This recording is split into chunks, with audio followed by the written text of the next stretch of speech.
If life has started to feel distant, flat, or unreal, like you're watching it instead of living it, you're not broken, and you're not alone. There's a reason this happens, and understanding it is the first step to feel alive again. Many people quietly experience this. They wake up, move through their day, talk to people, work, scroll, eat, sleep. But underneath it all, there's a strange numbness, a sense of being slightly removed from reality. Not dramatic, not obvious, just muted. Like the volume of existence has been turned down. And what makes it worse is the fear. What if this is permanent? Psychology has a name for this state. It's called dissociation. It's the nervous system protecting you. When stress, overstimulation, or emotional overload become too much, the brain doesn't always panic. Sometimes it does the opposite. It distances. It lowers intensity to keep you functional, like dimming lights in a room that's too bright. This isn't weakness, it's survival intelligence. But when protection lasts too long, life starts to feel unreal.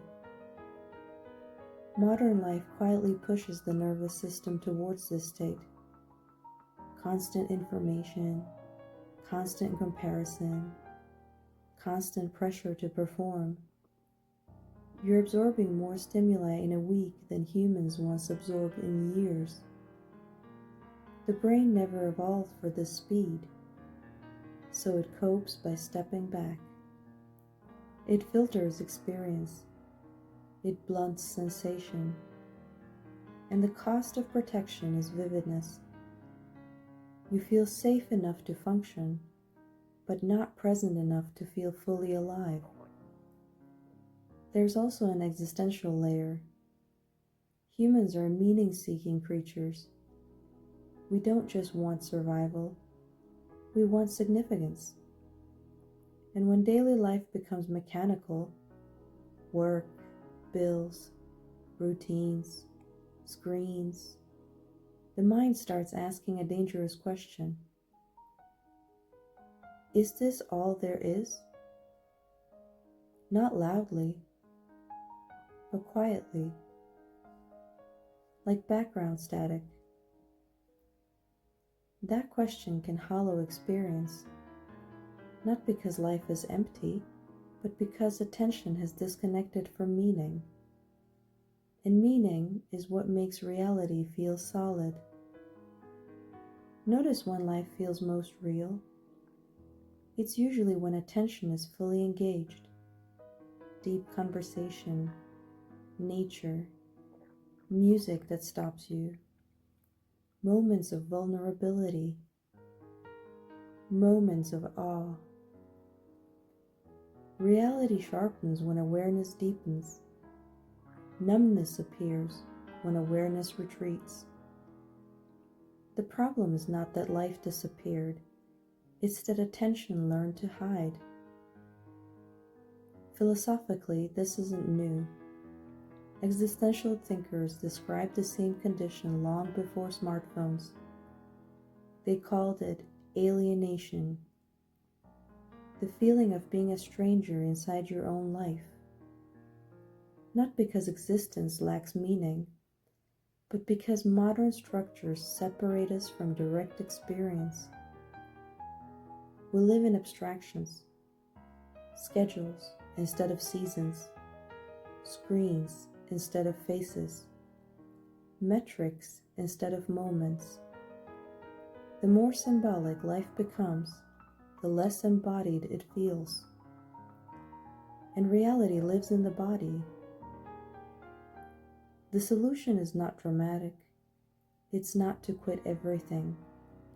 It's to reverse the direction of attention, back into sensation, back into immediacy, back into what is happening instead of what is being simulated. Touch something textured. Walk without headphones. Look at a face without multitasking. Eat without distraction. These sound small, but the nervous system reads them as proof. I am here. And presence restores vividness. Emotion also restores reality. Numbness is often unprocessed feeling paused in the background. When emotion is avoided long enough, the system does everything to avoid feeling one thing. But the price of avoiding pain is flattening joy. The same dial controls both. To feel alive again means allowing feeling back in. Not chasing happiness, but permitting sadness, fear, longing, tenderness. Reality returns through honesty, not positivity. Here's a quiet reassurance. Nothing is wrong with you. Your brain is adapting to overload. Your psyche is responding to disconnection. These states are signals, not verdicts. They're invitations to return. And return is always possible because presence is biological. The body knows how to come back. It has never left. Only attention has wandered away. Right now, even in numbness, you're still here, breathing, hearing, sensing. Life is not gone. It's waiting for you to notice it again. And noticing is a skill, not a personality trait. The more you practice meeting moments directly, the more reality thickens. Color returns slowly, then suddenly, not because life changed, but because contact was restored. Nothing feels real when attention lives everywhere except the present. Reality comes back when attention comes home. And coming home is not mystical. It's emotional. It's human. You don't need a new life. You need deeper contact with the one already happening. And that contact begins the moment you stop watching and start feeling.